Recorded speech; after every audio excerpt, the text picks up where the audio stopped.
Hello there, and thank you for coming to my channel. If you're not already subscribed, feel free to do so, and tickle my bell icon. If you are already subscribed, thank you. Also, I've noticed a lot of comments on my Hoosic Tunnel exploration video, and I want to thank you guys for watching. But please, be careful. If you plan on exploring yourself, just know that the tunnel is still an active railway. Therefore, trains still come through the tunnel at least 14 times a day. So please, be careful. Now, to start our stories. Today, I have 3 more Dogman and Werewolf stories. So, sit back, relax, grab your silver bullets, and we'll start our story. Massachusetts Dogman, submitted by Anonymous. Since it was summer break from my school, I was lazily lounging at home watching TV. I got bored, so I went outside to see if I could do anything with my chickens, like feed them worms and snails. Before I go into any more detail, I should explain the area that I live in. My home is on the outskirts of the city I live in. I had about 5 to 7 chickens at the time, and we hadn't expanded the coop, so it was a small pen connecting 2 sides of the chicken coop, which is wooden and sturdy. The only way to get into the coop is either through the trap door attached to the big door, and the 3 windows. One window is on the side of the door, and the second on the other side. The 3rd window is a large window. Keep in mind, they all have traps connected to them so they can be closed. We have 7 acres of woodland that we call the back pasture, and if you've ever been back there, you would see it's a popular habitat for the local deer. There was also a wild boar that was roaming around at the time. I don't know how it got there. We had been having trouble with poachers for a while, considering the population of deer in the woods. One poacher had set up a trail cam, one that was motion activated. There was an old rusty deer stand that had been put on a tree a long time ago, and the tree had begun to grow around it. Beyond our acres of woods, there's a large cornfield owned by our neighbors, and beyond that, a forest. I don't know what the forest is like beyond the field, since we've never been there. I went outside to do something with my chickens, and I brought along a bucket of corn for feeding the deer after. When I walked out of my home, I saw a doe sitting in the tall grass. I thought it was sleeping, since it had its head down and wasn't moving. I, being the curious little nut that I was, decided I would sneak up on the deer and get a picture of it to show my mother when she got home from work. I crept as silently as I could across the yard that separated me from the deer. I should also mention that we have a clearing with a burn pit in it that was filled with cedar branches. I was creeping across my yard towards the deer, and when I had cleared the burn pit and was about 10 yards from it, I realized the deer wasn't asleep. It was dead. It was the most disgusting sight I had ever seen. Its intestines were completely gone. The flesh was shredded to pieces, and blood absolutely everywhere. It looked as if it had been sitting there for a while, and smelled like it too. Most of the blood was dry, and the air reeked with the stench of rotting flesh, urine, and what seemed to be a hint of wet dog. Something that creeped me out about the scene was although it was a rotting carcass, there were no insects at all around it. It was as if the usually lively forest was deader than the deer. Not even the neighbor's cattle made a sound. It looked as if the poor deer had simply been left after being brutally attacked and half-eaten, which it most likely was. I left the corn bucket at the beginning of the trail, thinking I would come out later and grain the deer when Mother got home. Then I started to walk back to my house. I'd barely taken a few steps when I heard a low, snarling growl that sounded like a wolf, although it seemed distorted, as if it were being played on an old radio. Against my better judgment, I turned my head around, and I saw what looked like the biggest wolf I'd ever seen. It was on all 4s. Its fur was black and matted in places. Its face is what you'd expect a wolf to look like, although it was broad, and the muzzle seemed a little short, though the way it was curling its lips made it look as if its snout was plenty long. And its eyes were yellow, not a bright yellow, like a flower or the sun, but a dim, amber red yellow, if that makes sense. Its ears looked like that of a Doberman pincer with the cropped effect. Its legs were long, and it looked as if it were a bodybuilder. Its paws, if you can even call them paws, looked like hands with long claws on the end of them. It stood up, and I heard the most sickening popping sound you could ever imagine. It sounded like the popping of joints, but it seemed amplified, as if it were being played through a microphone and the sound was coming out of loudspeakers. Its body looked like that of a bodybuilder pumped up on steroids. It was so big.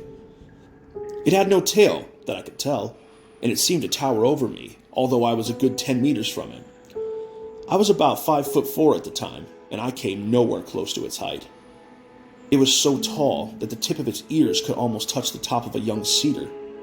It let out a loud howl, which sounded more like a roar, and it charged at me.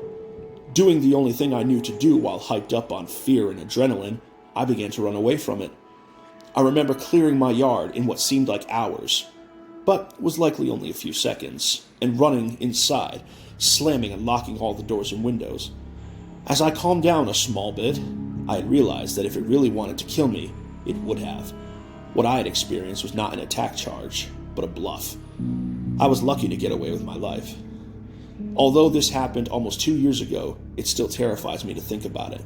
The deer was gone the next day, and ever since that evening, I've been wary around the woods, only going in them in broad daylight, and only when I absolutely had to, and never without a weapon. Sadly, I cannot say that I am one of those people that stopped experiencing things after the encounter. I had nightmares for about a month after that day in June. Nothing really started to happen again until about 2 months ago, while I was staying up at night playing on the laptop.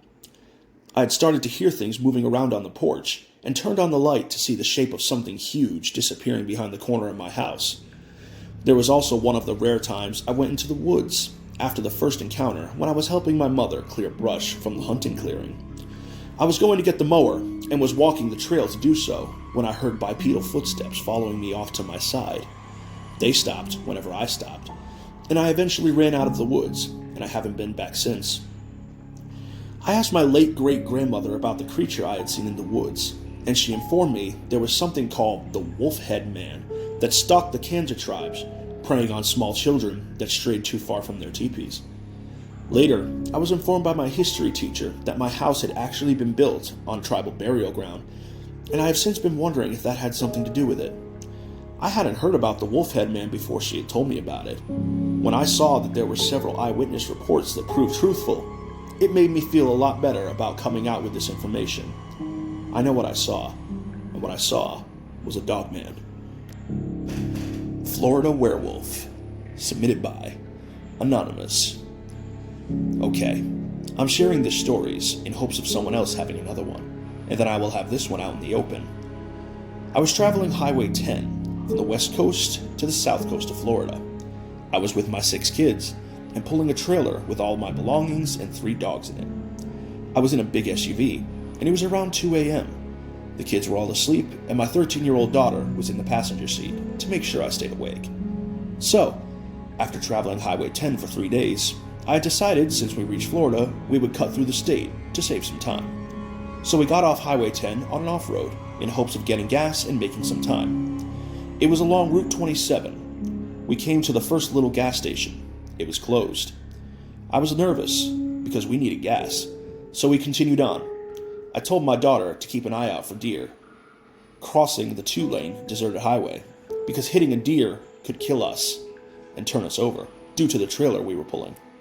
We were traveling around 45 miles an hour. I remember this so clearly, like it was yesterday, but it was 3 years ago now.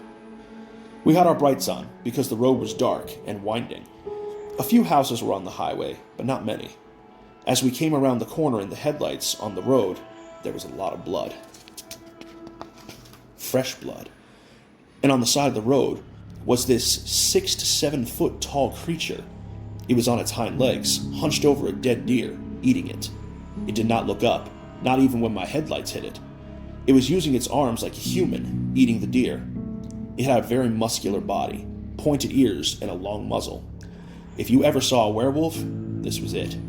It had a skinnier lower body, but it used its arms and hands like a human. If it looked up, I'd have died. I looked over to my daughter. We were both seeing the same thing at the same time. Tears came up in my eyes instantly, and at the same time, we both said, werewolf. I sped up because I was scared it would run and jump into my trailer and kill my dogs. As we got about a mile away, my heart was beating so hard. My daughter and I were so freaked out. It was a werewolf. I've never been a believer in werewolves. I don't watch any werewolf movies or have any reason to make this up. As a matter of fact, I have only told a handful of people about this. This is a werewolf in Florida. Not sure of the exact town or road, but I wish I did know, so I could find out if we were the only ones to have seen this thing. I will live my life wondering. It was between Alabama to Florida, along the Panhandle. I will never forget this night. Dogman in Louisiana.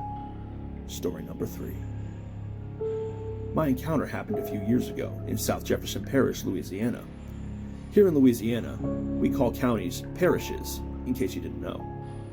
I was hunting deer and wild pigs one night on a protection levee system that was built to protect the town from hurricane floodwaters. As I walked to where the levee turns off to the left, there was a canal in the woods about 100 yards from some houses. To the left was a natural ridge that goes out into the swamps and marshes. Well, as I made that turn from the ridge of oak trees, I heard a growl. I thought it might have been a coyote or a dog, so I walked slower. Then I heard brush and a smaller sized tree shake and another growl. I shined my light in the direction of the sound and saw a pair of eyes that were reflecting an amber yellow color. What surprised me was the fact that the brush was about 6 foot high and the eyes were about a foot above the brush. When I saw those eyes, I slowly backed up while keeping my flashlight on the thing. As I walked back to the turn to head back to my truck, which was parked about 3/4 of a mile away, it came out of the woods. I lit the thing up with my light again. Now, I was probably 30 feet from it. I saw its whole body and face. The body was covered in black hair with some brown mixed in. The hair was the thickest around the head, neck, chest, and upper back. It looked a lot like a lion's mane, but wasn't quite as pronounced since all the hair was the same color. It had pointy ears, with a little bit of hair coming off the points, making the ears seem a little longer. It stood on 2 legs, but the legs were weird and backwards-like. The arms were really long, longer than the legs. Its hands were a mixture of human and bear, like a really big raccoon's front paws. It had paws, but it also had fingers. That's the only way to describe it. If you watch the movie, The Howling, you'll get an idea of what this thing looked like. It's as if whoever made that movie knew something others didn't. Now, at this point, I was freaking out, so I pulled up my rifle. I hunt with a Romanian AK with camo paint job I did myself. The way that I was hunting wasn't exactly legal. That's why I took my Romanian AK. If I had to toss it, I wouldn't be out too much money. The rounds I use are special rounds, made to hunt feral hogs. I've dropped deer and hogs with these rounds before. But, back to the story. As I pulled my rifle up to the ready, it growled and walks a few steps towards me. I fired a round right into its chest. I knew I had hit it, because the creature took a step back. As it stepped back, I ran to my truck. That's when it let out a loud growl and a howl, like I'd never heard before.